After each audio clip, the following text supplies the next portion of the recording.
This week is St. Patrick's Day, everybody. We have the wildest week of a conversation because I had a whole different plan coming into we were going to talk about this week because some articles had come out about how many houses we were short here in the United States. Well, then we had the big collapse of the 16th largest bank in the United States. And then I've gotten lots of questions on what that means for the housing market. Also on Friday, I got an article that was written about Boxable. And if you guys don't know, I was one of the first people to do a video on Boxable.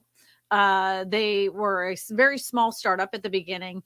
And this article doesn't necessarily frame them in the best of ways. So I'm going to be talking about that and what was in the article and then my personal experience with Boxable themselves. So you guys can make your own opinion about that. My husband was like, don't talk about that, put it in a video. And I'm like, no, I want to talk to the people that, would really like to know about, which is you guys. So first, let's talk about this Silicon Valley Bank. And, anybody that's over the age of my age, anybody that's over the age of 20 really can remember the collapse of the last housing market. And it all started with the banks, Goldman Sachs, all these other banks started to crumble because of mortgage-backed securities and investing in crummy loans.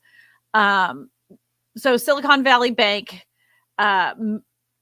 made some really poor investments. They had lots of depositors with new venture capital groups that were coming in. And they said, okay, well, we're going to take these deposits and we're going to invest them.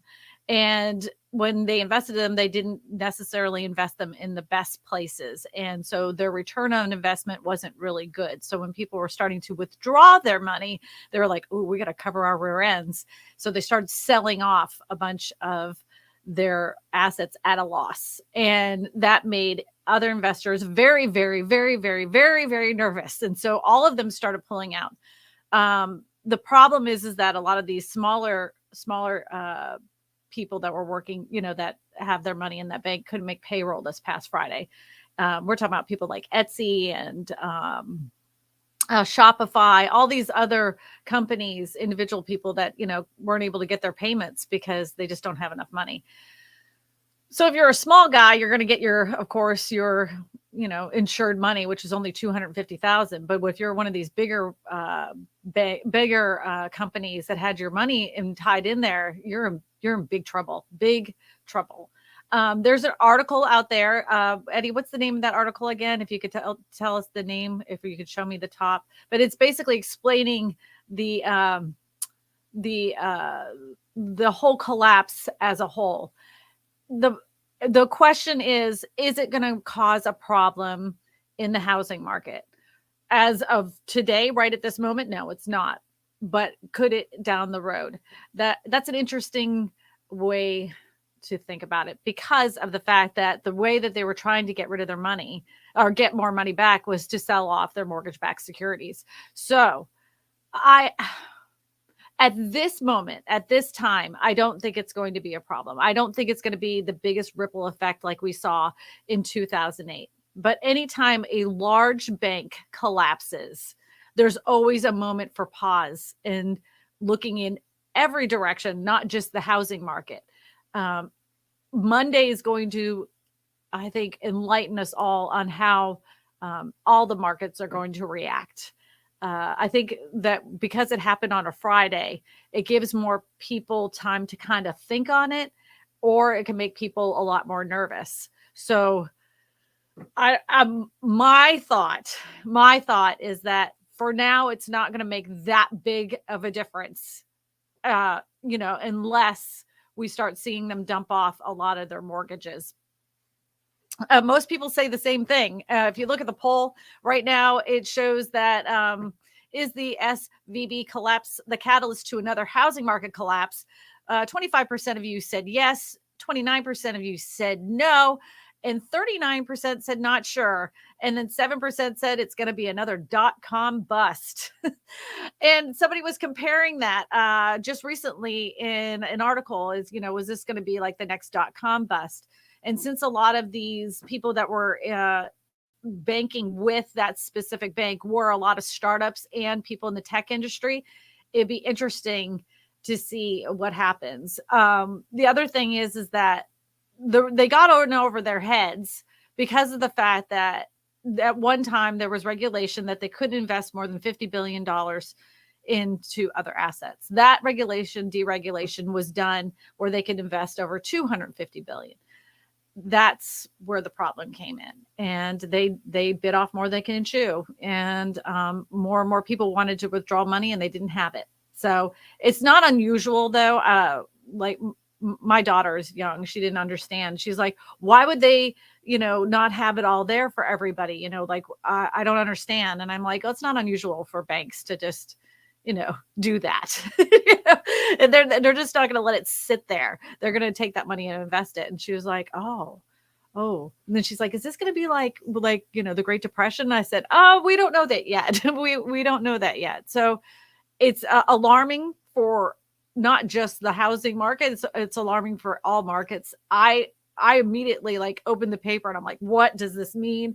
I have been looking at article after article after article, but to say this doesn't mean anything for anybody. There's some people that are like, oh, this is just the one bank. Well, the one bank is the 16th largest bank. And, is it going to have a ripple effect? Banks do what banks do. And I think the banks that don't have the, I would have to see a lot of more banks. What is it? They do like a litmus test. They do a stress test.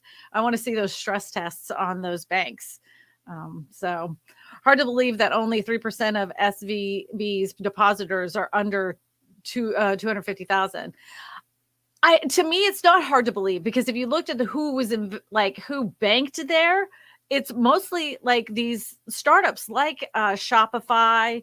They're all Silicon Valley startups that had a lot of money going into them. So they had to put it in this bank because that was the bank that was trusted in the area. They're like, when you're hanging around a bunch of friends and they're like, oh, the only bank you go to is SVB. They're going to be the best. So that's where you bank. And that's where a lot of the startups started, is in Silicon Valley. And that's why I ask if it feels like the .com bust, because that's what it's kind of feel at this moment, at this very time. It feels like a .com kind of thing. So I'll be interested. I really don't have an answer at the moment, but I don't think this is going to have a huge impact on the housing market if it stays exactly the way it is right now, right this very moment. But if more banks start to fall, then yes, we've got a problem. We got a major problem. Peter says no bank ever has all deposits, and it's fine unless there's a loss of confidence. That's exactly right. That is 100% correct. Because you have $100,000 in your bank, that doesn't mean that there's $100,000 for the bank to give back to you. It's not unusual. But you're insured, you're insured. Sounds like it's time to buy the banks tomorrow, and that was the other thing too. Everybody remembers where the banks were too big to fail, so we had to us as citizens had to buckle up and, thin things out just to save the banks. And everybody, there's always an argument. Was that the right thing to do? Because, we can't have it all collapse. Can we, that doesn't look much better than what happened, I don't know. Living in Omaha, David has a question. Says, do you think since it's headquartered in California that politics will come into play and SVB will get the bailout since it's a blue state? I don't think any bank, no government agency wants a bank to fail, because it really affects everybody across the masses. If you think about it, like Shopify, there's people across the country that are paid and get their money and do business with Shopify. So that affects the whole entire country. So if this particular bank wasn't in Silicon Valley, and let's just say it was in Texas, I don't think that our current government would say, you know what, bite the bullet, suckers, because you're in a red state. I don't think that's how that works. I don't think that's how it works. PPL's perception is what's at stake here. Yeah, what's at stake? I I just feel like, kind of like almost like when any kind of natural disaster happens or anything, it's like, what do we do now? We don't know. We don't know. It's like it happened. We know it happened. We don't know what the repercussions are going to be, because what has happened with other bank collapses previously, the circumstances were completely different than these are. There's nothing comparable from this specific collapse to other bank collapses in the past. So there's no way to give a good informed prediction of what will happen. I think that if we see more banks tumble and we see those mortgage-backed securities start to tumble, then we're in trouble. That's what I think. I mean, if there's a ton of tech layoffs, it could definitely have an impact on the housing market. Yes, in those specific areas that have tech jobs, right? Because if you think about Detroit, they had all the car business. They had the whole entire car business. Well, the car business decides to take it overseas. That whole entire economy collapsed, right? So if it's Silicon Valley and all those banks in California start collapsing, it will definitely affect the housing market in those areas. Yeah, we'll see. This is why I only keep $5 in my bank account. Well, I've always been told if you have over 250,000, time to get another bank account. That was from a long time client of mine. They're like, if you have over 250,000 in your bank account, you need to get another bank account. I bought Bank of America for $3 back in the last crash. Yeah, I mean, and a lot of people made those investments. Janet Yellen has said no bailout for SVB. Yeah, they say a lot of things at the beginning. It's a knee-jerk reaction. If this is a catalyst for larger problems to come, you'd be surprised that when they start whipping out their wallets to fix everything. What they say and what they do are two entirely different things. Absolutely. Our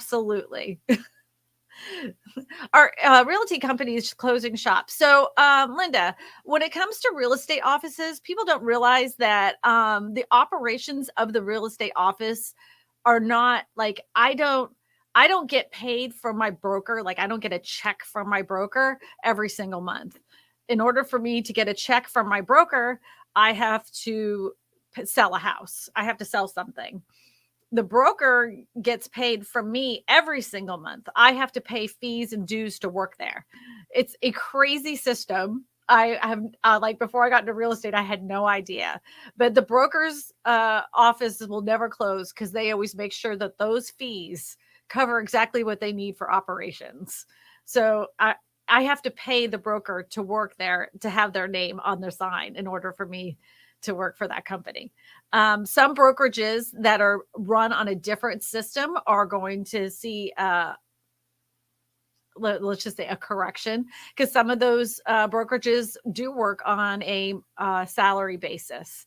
And there has been a restructuring of those companies that were like kind of like those iBuyer companies or open door companies, those kinds of things. They have been restructuring and having layoffs in those companies.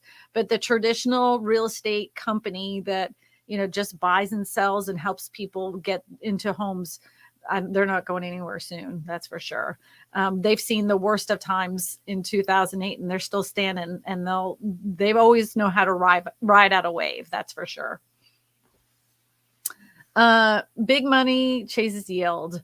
What's the percentage of the 6-month and the 2-year treasury right now? Eddie, can you pull that up? Oh, look, he's so good. 3.7% says the 10-year treasury. 10-year treasury. 10-year treasury. 3.704. It'll be interesting to what's going to happen with the mortgage rates too with all of this. And I don't know, like, this was the other thing we were going to talk about too. Did you guys see Jerome Powell on Capitol Hill, that man, they need a new dude. I'm sorry. They need a new guy. He says one thing and then he backtracks and says something else in the completely different, like in a completely different context, in a completely different way. And you're like, wait a minute, didn't you just say? And he's like, well, what we're trying to do. It's like, you should know what you're doing, not what we're trying to do. You shouldn't be practicing. You should have a good concept of what's going on. And he's like, we just can't get, inflation under control. We can't get the market to stop and slow down. We need to tamper down. Yeah, but that's your job, dude. And like you said, with all these interest rate hikes, that was gonna cause it. Oh, well, yeah, well, that didn't really happen. And the job market is still roaring.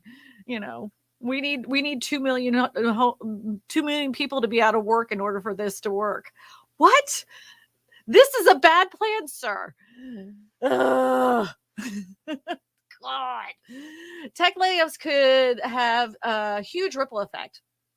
They're primarily renters and buyers of a higher end houses. If they cannot afford them, they'll start snapping up starter homes. And that, okay, Anita, and let's just say this. Okay, so that we already have a problem. And I've talked about this even last week. Right now, we're 6.1 million homes short. But what they don't say in that number, we're 6.1 million homes short of the least expensive homes, those first-time homes, those starter homes. That's what we're short of, because they haven't been building those smaller houses for the last 10 years. They've been building plenty of huge houses, triple deckers, 3-story houses with that are on postage stamped lots right next to each other, one right after another. 6.5 million homes short. And that's the crazy part. That is the insane part. And if this starts to fall, right, and they're going to go ahead and sell their McMansions for pennies on the dollar, they're going to go right into the affordable housing sector, and they're going to end up inadvertently causing those prices to go up even more. It's crazy. The United States is not building enough homes to account for the number of people setting up their own households. As a result, there's a sizable shortage of new homes after more than a decade of underbuilding relatively to populate growth. According to a new analysis from realtor.com released Wednesday, the gap between single-family home construction and household formations grew to 6.5 million homes between 2012 to 2022. However, the figure overstates that the housing shortage since new multifamily homes offer options to both buyers and renters. If multifamily construction included, which is predominantly rental units, this gap comes down to 2.3. But that's my other point. So that's where I'm saying, if they're going to build a bunch of multifamilies to fill the gap, they don't want the younger generations to own. They want to turn them into renters. And we have to stop this. This is insanity. We do not want our younger generations to rent from corporate landlords for the rest of their lives until the day they die. That is a terrible plan. Everybody knows, everybody under the sun knows, in order to build generational wealth, they do it through real estate.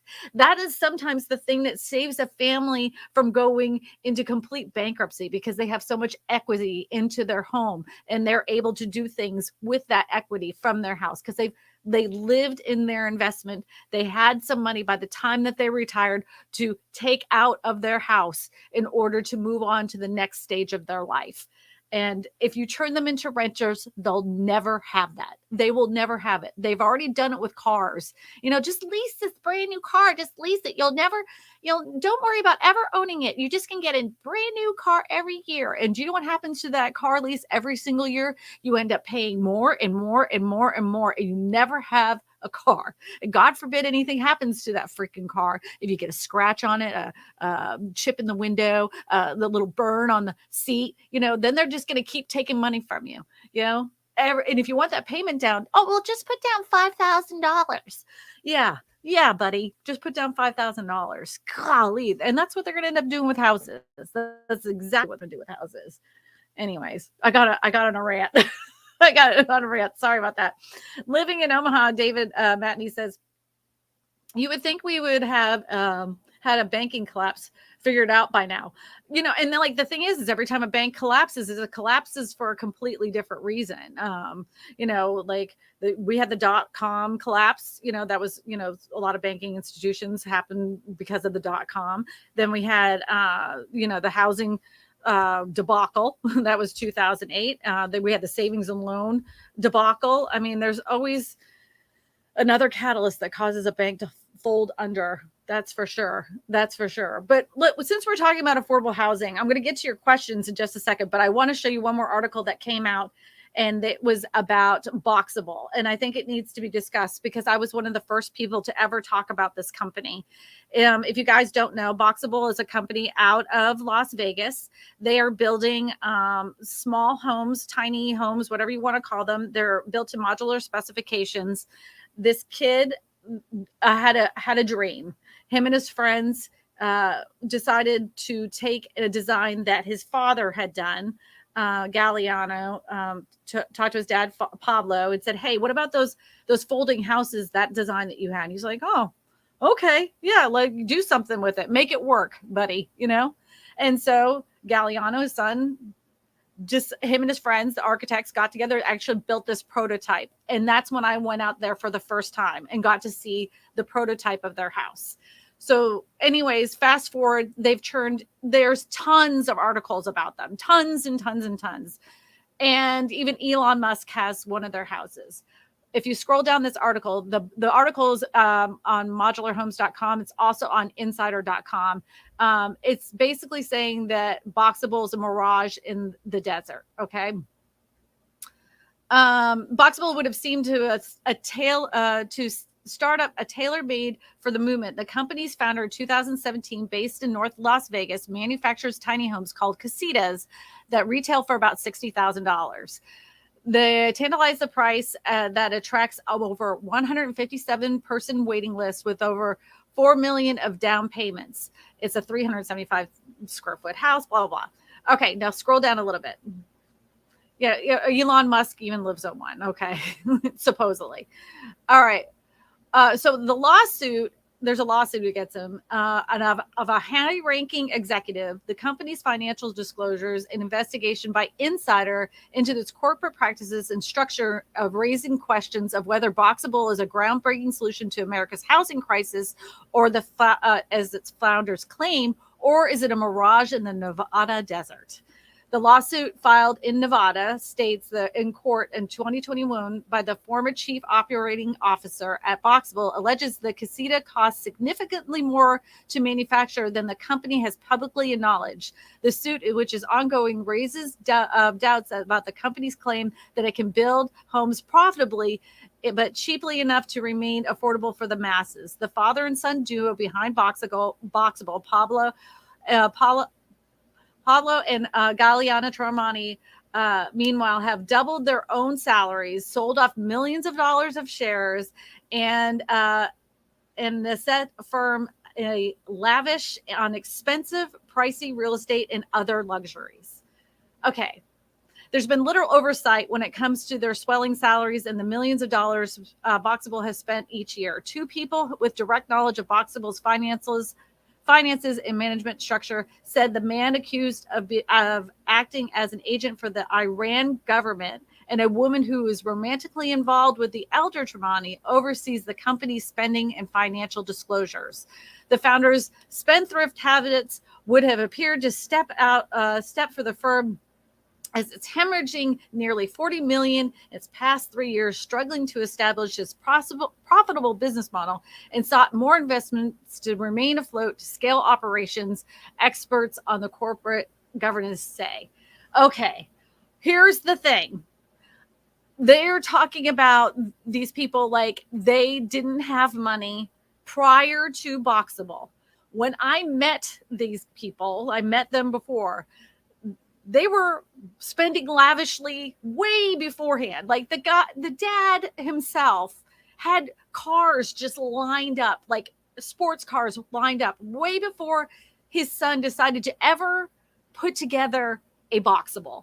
So their spending habits are no different than they were before Boxable. So I think that part of the article is ridiculous. Another thing that I thought was ridiculous about the article is who gives a fly and flip who he's having relationships with. Like if the dad is having a girlfriend that happens to work for the company, that's not unusual. Like how many people's girlfriends work for the boyfriend's company? Tons.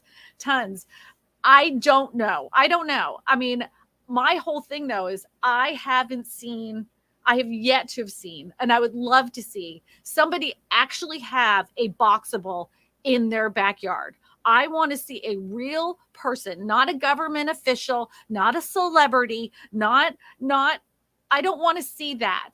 I want to see a real person in their backyard or on a piece of land, have their boxable and give a legitimate review of the product itself. In the meantime, I don't know. I can't tell you from other than what I've seen for myself. They exist. They are building them. They are folding them out and they are shipping them to somebody. I don't know who they're shipping them to. I have yet to have seen any in somebody's yard. So I know they exist. I know they actually are building them. I've been out there twice. I saw it when they were literally building them in a little like garage when they first started off, and they were just trying their best. And then I see it now. And then they've built another factory, and then they're going to build another factory. That doesn't seem like a company that's hemorrhaging money. That seems like they're growing, and everybody has growing pains. But I think sometimes when people are, I don't know, time will tell. Yeah. And then what about the factory being built right next door? So that's exactly right. There is a factory right next door, and then they're going to be building another one, I believe, in Texas. I don't know if that's true or not, but that was the rumor mill.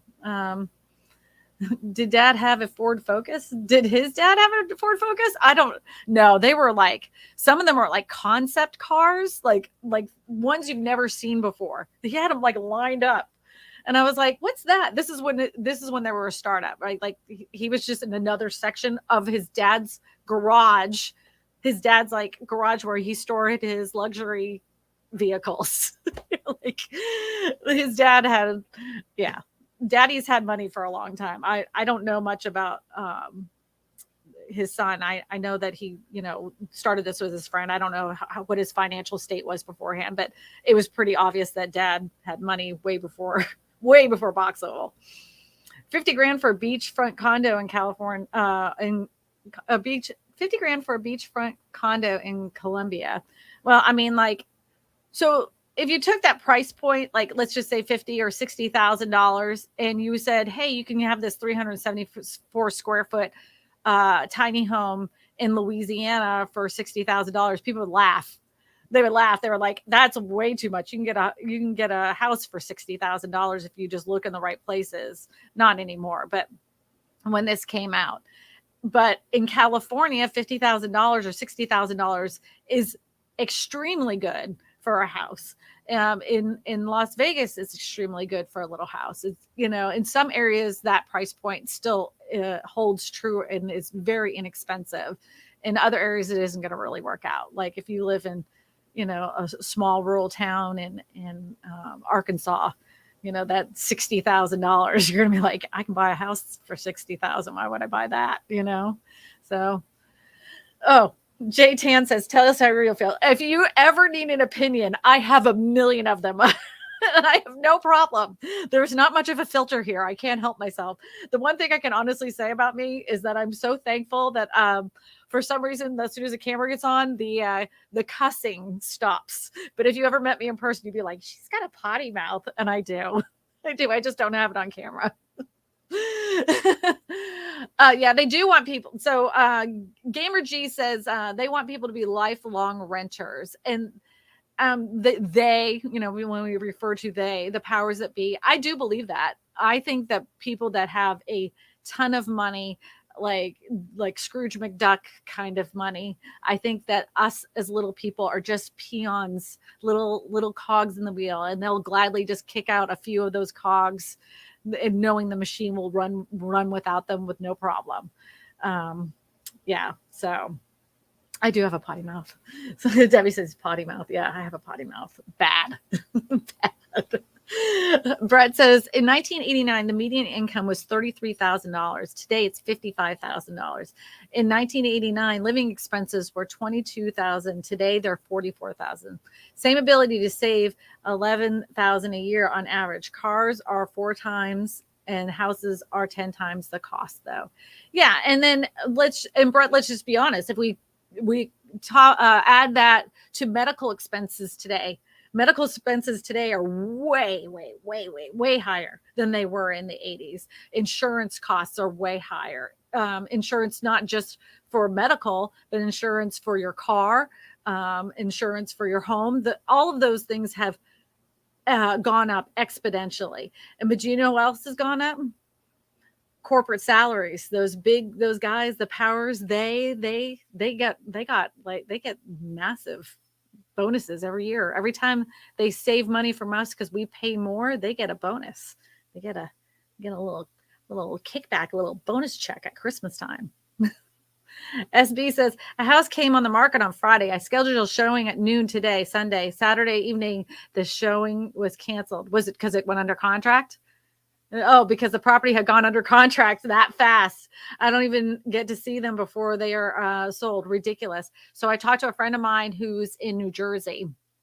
You guys might have seen her. She's on YouTube here. Her name is Jackie Baker. And she said that every house that's in that starter range has been a bidding war situation again. And she said, I hate it. I can't stand it. This is absolutely ridiculous. Where's the big crash that all the housing crash bros promised us?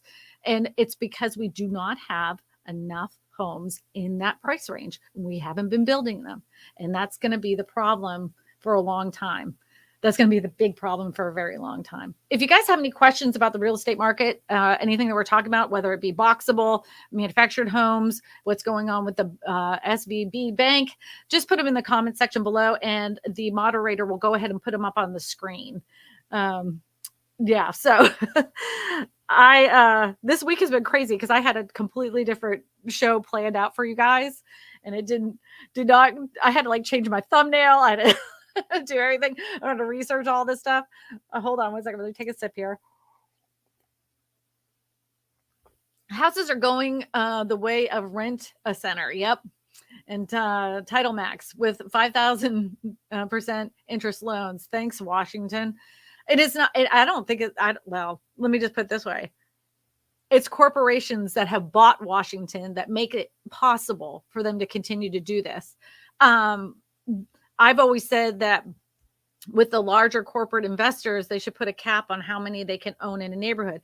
Anybody at this point, this is the one thing you can do as a home. If you actually own a home and it has an HOA, I know a lot of you are groaning, HOA, but this is the one time that HOAs really can work in your favor.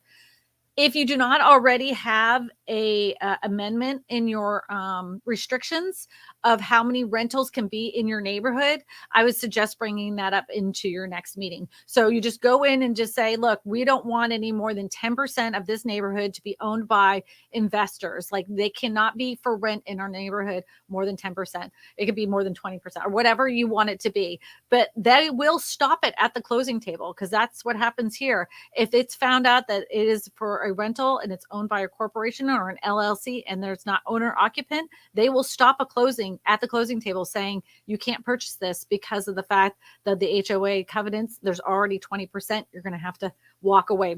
That does happen. That does happen. So just like that's something you can do to kind of stop it in your specific neighborhood. And the reason you wouldn't want a bunch of rentals in your neighborhood.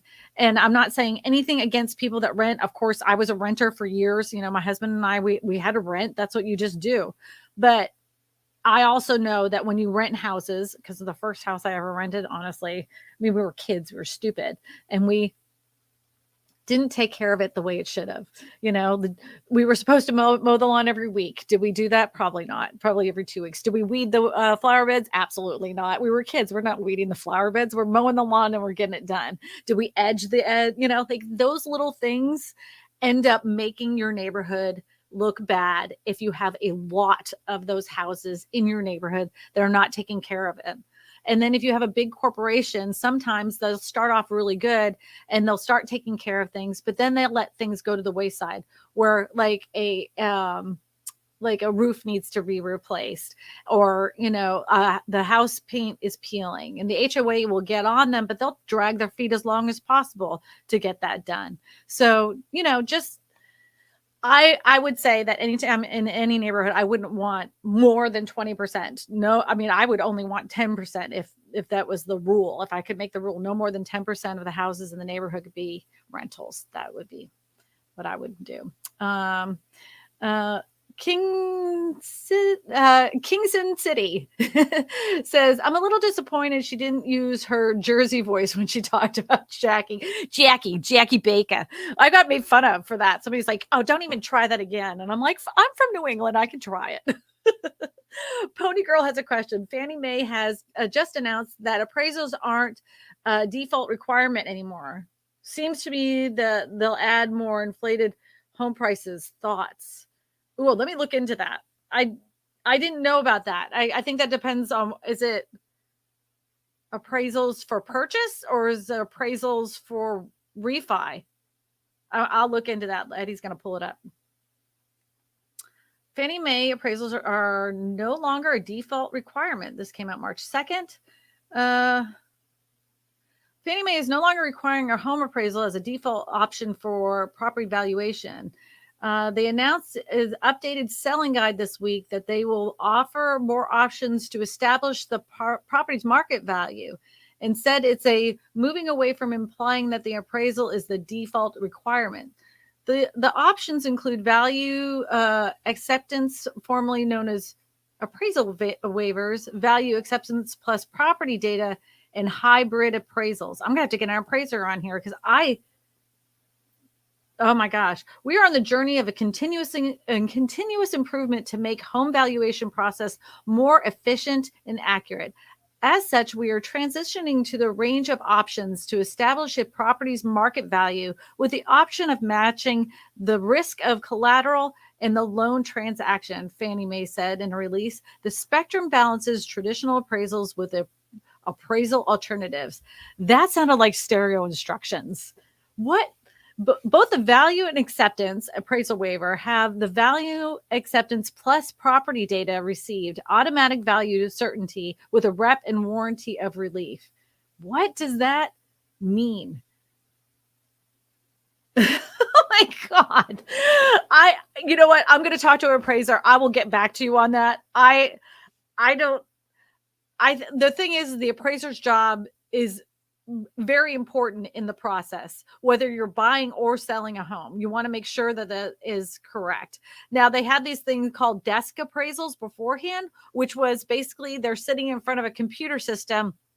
They pull up the address, the algorithm gave the valuation of that property, which was really stupid because anything could be going on with that property. So let's just say the property, according to the computer system, says it's worth $500,000, right?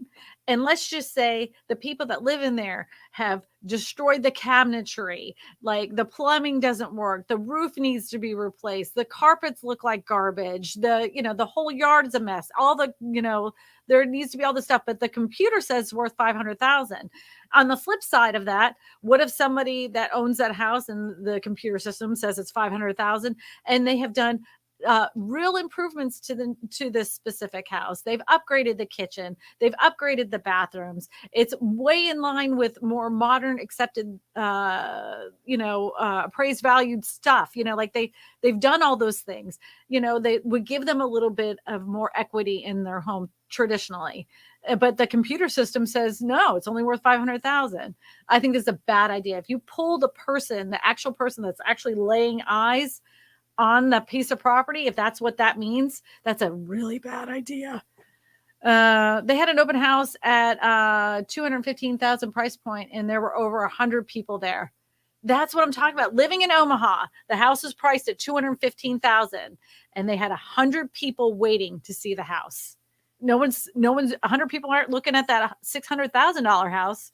All those people already got their house. They got their 2.5% interest rate. But those people that are just looking for those starter homes, that's who's in the market. There is so much pent up demand, and we do not have enough supply for those specific homes. That is correct. King Coop says, question, what are your thoughts on the interest rates for 2024, 2025 with elections, etc.? Oh, I wish I had my crystal ball. I have one around here. Who knows? I still say that we're going to end up in the 5s this year, and anything beyond that, I will not touch it with a 10-foot pole. Not even going to even dip my toe in that water to even make a guesstimate. But I definitely think we're going to be in the 5s this year. We were for half a second on a Friday. No, it's on a Thursday. It literally dropped down right in the 5s, 5.99 for about 3 hours. So if somebody got in that window, they got in right at 5.99 for those 3 hours. But that's when that person was calling up their banker, lock it in.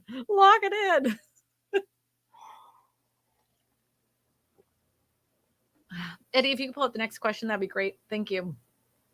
I cannot say your name. Falsificationism. I hope that's correct. It says about SVB. Didn't we outline commercial banks from using their lender deposits to make risky bets? Is that is this what happened? We are making risky bets. How many others are there? Is this systematic? And that is the question. So yes, there was regulations. They couldn't do X amount of dollars more, right? So it was like $50 billion. They deregulated that in 2017, and they made it $250 billion. And that bank took that opportunity to take that $250 billion, and they were going to do it. And they did.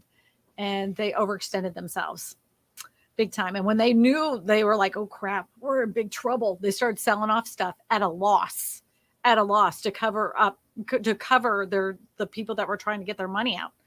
That's bad. Everybody always says we need to deregulate. Not always. Not always. And when it comes to whenever they say, when it comes to affordable housing, they always like, we need to give it to the private sector. We've given it to the private sector. And do you know what they decided to do? Build McMansions. The private sector has done nothing. I was going to cuss. Not a thing. Nothing at all for affordable housing. There's very few people that have. I wouldn't say, there's just a very limited amount of people that do. It is very expensive up front in order to get those projects started. The approval process alone is a nightmare. So, yeah. Dawn has a question. With all the environmental issues in the news, how do you find out about possible issues with flooding and issues with water? Okay, so you can go to FEMA and you can look up the maps. You can even plug in the address. Your area might even have a FEMA flood map website. You can also look like the LSU, the Ag Center has I know you're not in Louisiana, but they cover floodplains as well. And it works out really nice. It's a really nice website, whether you're in Louisiana or not, when it comes to flooding. And you can find that out. Now, if you're concerned and you're buying a specific property in that area and they're like, it's never flooded before, you can request the seller to provide a flood elevation certificate. So you can know exactly what the flood zone is for that specific area. Now, flood insurance every year, it's like, if you're in an area that doesn't flood or has the lowest risk of flood insurance is like $500 to $600. It's really nothing, but that's $500 to $600 of peace of mind. So just go ahead and get that flood insurance. But with that flood insurance, that flood elevation certificate that you would get from the seller, it costs them very little to have that done. Guy comes out, they do like a little survey. They tell you exactly what it is. If you find out it is in the flood zone, your flood insurance is going to be really high. And if it's something you don't want to do, you can back out of your purchase agreement because of that. Here in Louisiana, you can anyways. That may be different in your state. So definitely check that out to see if it is. But yeah, you can always go on the FEMA website and look up the address and then see if it's in a flood zone. But that is not concrete, by the way. Even though it may say that you're not in a flood zone or a flood area, I'd still have a flood elevation certificate if you are concerned, because part of it, a corner of the lot, may be in that flood zone, and that will affect your flood insurance. King Coop says, what's the thoughts on the interest rates? Eddie, you already put that question up there. You already did that question. Eddie forgot. He's got a lot of things going on there behind the scenes. If you don't know, Eddie's the producer in the background. Brian G has a question. Do you see Boxable will hit serious headwinds trying to push their houses when a lot of cities have size restrictions of 1,000 square feet? So what I always looked at Boxable as is almost like a mother-in-law suite, a house behind the house.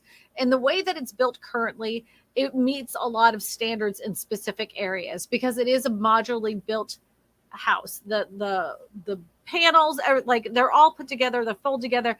It makes it easy for it to ship. It is built to modular specifications. So I always looked at it as like a mother-in-law suite. And I think anywhere that allows for mother-in-law suites, ADUs, that kind of thing, you're going to be able to put it there.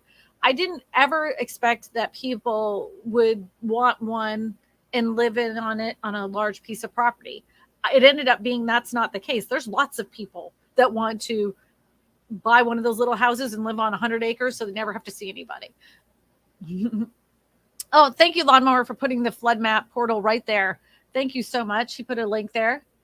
So, oh, look, we have a question from Shot Above Studios. What are your thoughts on Boxable? I feel like it would have been cheaper to buy a piece of land here in Florida and buy a Boxable to live in rather than full-time RV like my wife wants. Well, it depends because there's 157,000 people on the wait list. How long can you wait for Boxable, right?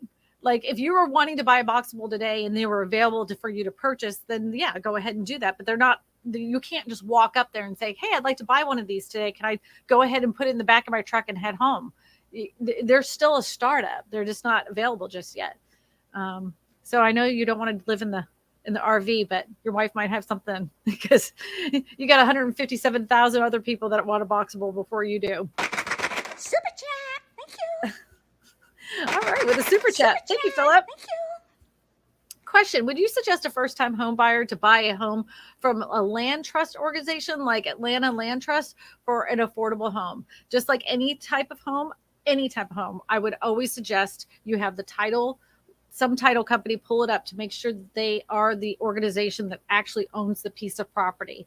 My friend Jeremy Knight came out with a video just recently when it comes to purchasing pieces of land, and the sellers that were claiming they were selling the piece of land ended up not being the sellers at all. And they nearly got away with it. They nearly walked away with a good sizable check on a piece of land that they didn't own. These people were so elaborate. They had made fake IDs. The title company verified who they were, but that wasn't who they said they were. So just like anything, I just verify, double check, triple check to make sure that the people that are selling the property are actually the people who own the property. Javier has a question. He just put question. What are you questioning? Lori has a question. Says, I have been looking at houses online. For example, in 2022, it shows the house was worth $500,000. Now they're asking twice that. Anything decent are showing this. Why not all upgrades? I wish I had an answer for you. Even in my own neighborhood, somebody bought a house. Eddie and I were looking at this. Somebody bought a house in our neighborhood in 2021, and it went pending instantly, and they got over, what was it, 60,000? Yeah, $60,000 in equity, and they lived in it for just a little over a year. Like $60,000 in equity in a house that you've only lived in for a year. And like our neighborhood isn't like, everybody's like, oh, it's all coming down. It's all coming down. I live in rural Louisiana, like cows, chickens. I hear goats outside my door, and it's not going down. Nothing's going down. Not yet. Did Kristina say McMansion like McDonald's? Yes. I don't know. Like, you never heard that expression? So, like, all these houses that are huge houses, but they're one right after another, built by a big builder. They call it all look the same, but they're supposedly like luxury and high end. They call McMansions. That was an expression that came out that, because they were just building these huge houses one right after another, like an assembly line, like you would at McDonald's. Don has a question. It says, I've seen quite a few homes for sale that are partially renovated. How does one check to see if what the minimally needs to be completed before living in a home while still working on the home? That would depend on your area, right? So, like, my husband and I, we've renovated houses before. I mean, but we had it because the house we had the owner certificate without a problem because of the fact that it was owned by a previous owner and we were just fixing it up. If we wanted to stay there, we could, unless there was some kind of other problem with renovating homes. There's no way to stop that person from staying there because they already have gotten the owner occupant certificate. Like here in Louisiana, we had a bunch of people who lost their houses in the flood. So they would be stripped down. And because those houses didn't have electricity and didn't have water, they couldn't get the owner occupant certificate. But as long as it has water and electricity going to it, and you're just renovating it at that point, there's no reason to stop it. I mean, in our area, that would be maybe different for your state. Jerry says, question, as a homeowner, do I need to worry about home title theft? Do I need to buy that insurance? I hear about it on the radio.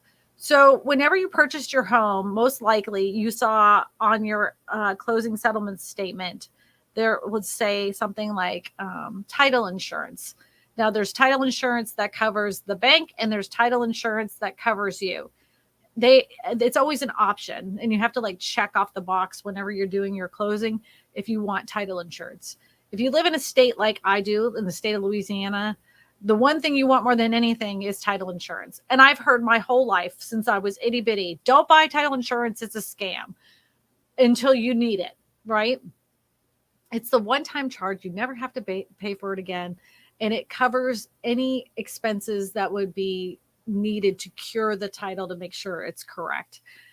We have inheritance laws here that will make your eyes roll and your stomach churn. Because if granddaddy dies and gives you a piece of property, right? But he didn't do it correctly and that will wasn't done correctly. That piece of property doesn't go to his spouse. It goes to all of his children and all of his children's children. So you can have, I'm not joking when I tell you this. This is a true story. I was sold a $35,000 piece of property. It was a little house in the middle of Baton Rouge. And when I tell you, that $35,000 house had, 10 family members that came in? 10 family members come in to sign off on that title work. That was a nightmare. The whole reason that it took so long to close is because so many people had a piece, partial ownership of that house. So yes, always get title insurance. I don't know whatever the price is, it's worth it, especially if something goes wrong. I'll give you another title insurance issue. Had a house, they were going to sell it. They bought it brand new from the builder.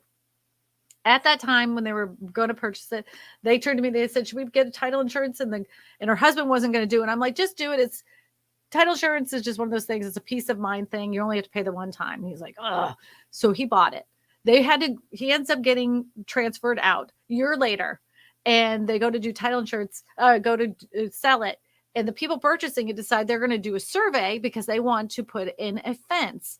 Now, surveys aren't really common here in Louisiana when you're purchasing a house, especially in a neighborhood. They just keep transferring the ownership without doing a survey. I know they're popular in other states like Florida and everything. They're required in some states as well. But here they're not. When they did that survey, they found out part of the house, the driveway, everything was in the neighbor's yard. And so they had title insurance that was able to cure everything, satisfy the people that part of the property. They had to redo the property lines. Those are reasons to have title insurance. Just get it.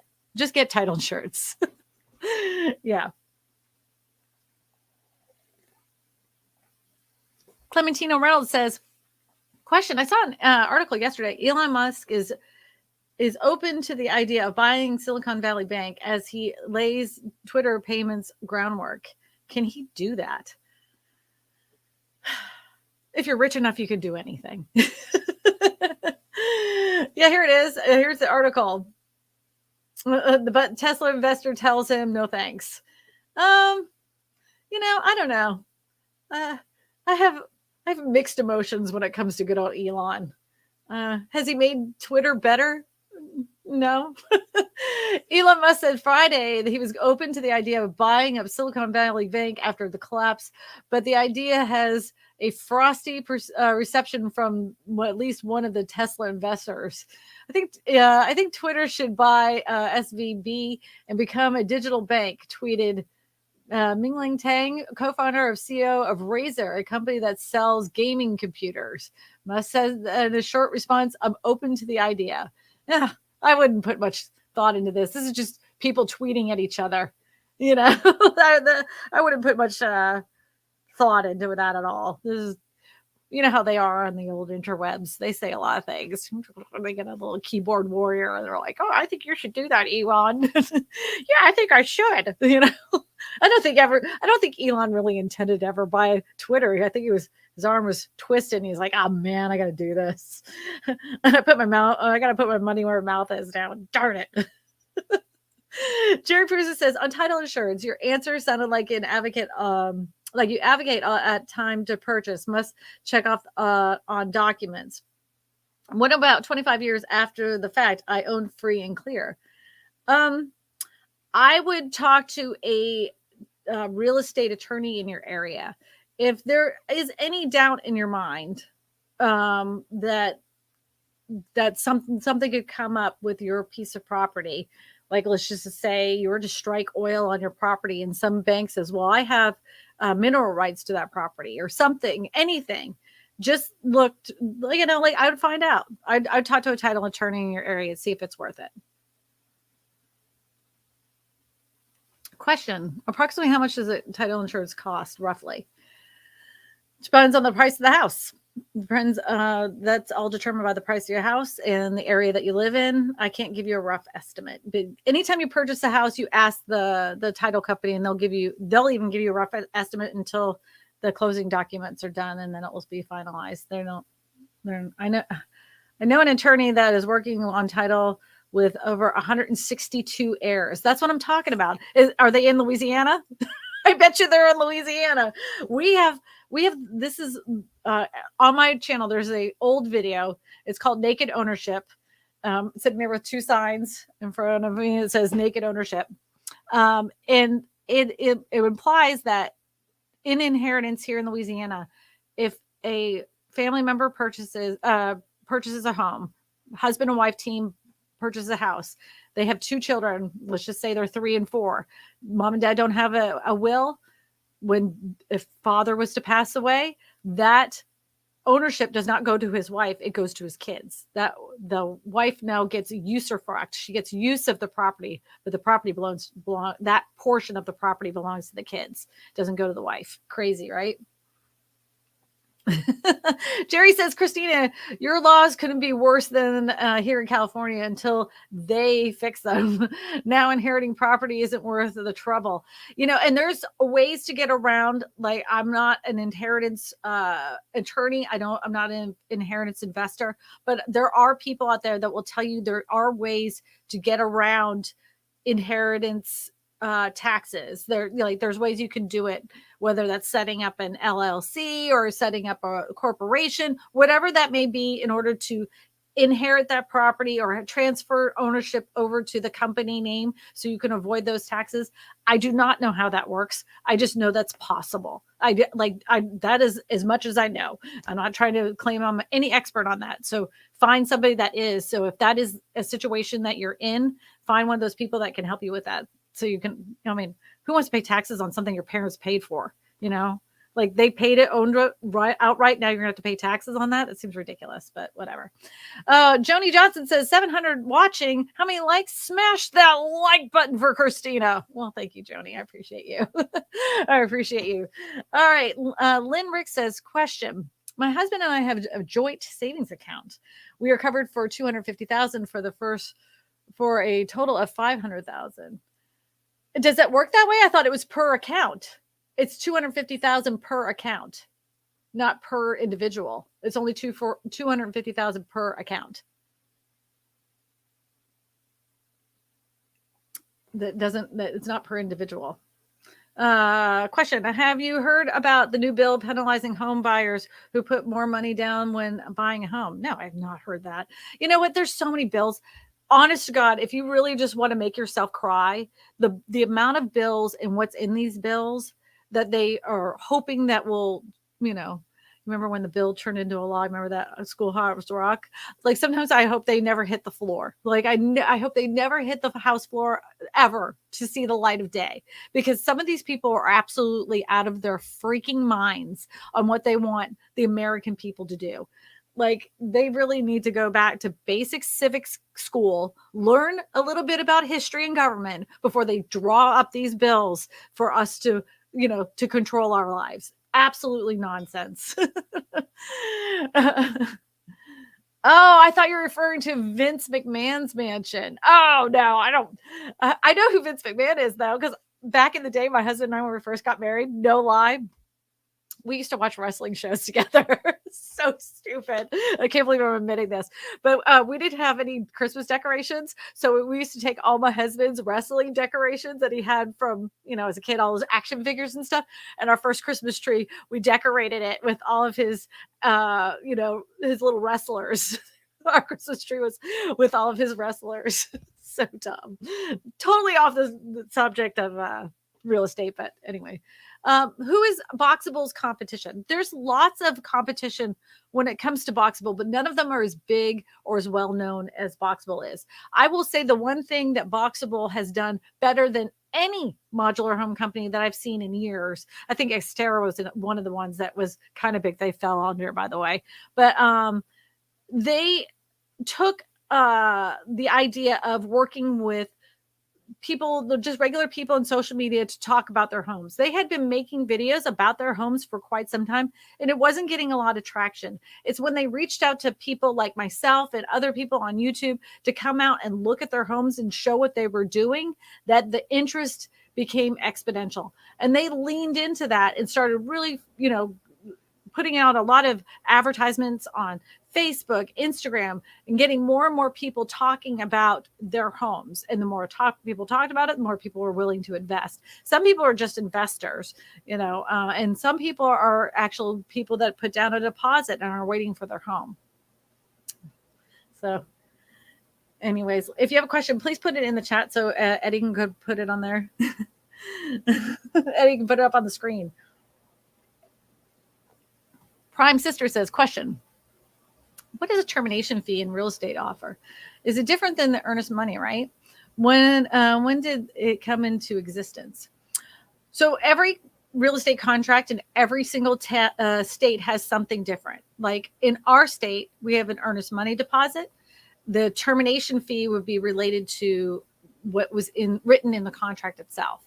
If you terminate a contract and it's negotiated that you would have to pay an additional fee because you terminated that contract, it would have to be written in there or an addendum in there. But termination fees have always been in existence. They're just not always used. Here, if we have a termination, like if you had a contract here in Louisiana and you were buying a house and it's contingent on the fact that it had to either A, make appraisal, or B, pass inspection. It's not a pass or fail, but if you go through that inspection process and you find out that this home has a lot of things wrong with it, tons of things wrong with it, you're like, I don't want this house anymore. If you waited too long, if you waited past the inspection period time and you were like, I'm not buying this house anymore, the seller gets to keep that earnest money deposit. That belongs to them. They didn't meet their expectations of the contract within the time frame, so they get to keep that. But if it's If it's before that time, it's on day 8 and you're going through that negotiation process. Seller says, I'm not going to fix anything on there. The buyer has the right to withdraw the contract at no penalty to them at all. And they get all of their money back. Now, some brokers will hold that freaking check for 10 days afterwards, which really stinks. But most of them will give them right away. So somebody said politicians are way out of touch with common folks. No kidding. No kidding. Some of the things that come out of their mouth, I'm like, what planet are you from? Like, this is not right. If institutional investors, Taco Cruiser has a $5 super chat with it. If institutional investors buy up all the properties and put them up for rent, wouldn't that crash the rental market due to the oversupply of rentals? Not if they own it, right? They can manipulate the price any way they want, right? If they monopolize the rental market, they can dictate the price. They can dictate it to whatever they can squeeze as much as they want out of you. And the fact that some of these rental companies, like anybody that knows anything about real estate and its history of it, years ago, they used to have mining towns, right? So everybody that worked in the mine had a house that was given to them by the mining company. Their paychecks that they had from the mining company paid for their house. So all their electricity and everything else. So when they got paid, all that was taken out because they're paying the mining company. The thing that stinks about that, mining company folds under, right? What happens? Like, they have no town, they have no money, they have no job, they have no house, they have nowhere to live. Like, this is bad. We cannot let corporations monopolize real estate where they own everything. We can't let this happen. It's ridiculous. Common sense and politicians don't intersect. Do you know why, Jerry? I'm going to tell you why. They don't intersect because they pay for their elections. You know, if someone is like, they have no moral compass. A good portion of them have no moral compass.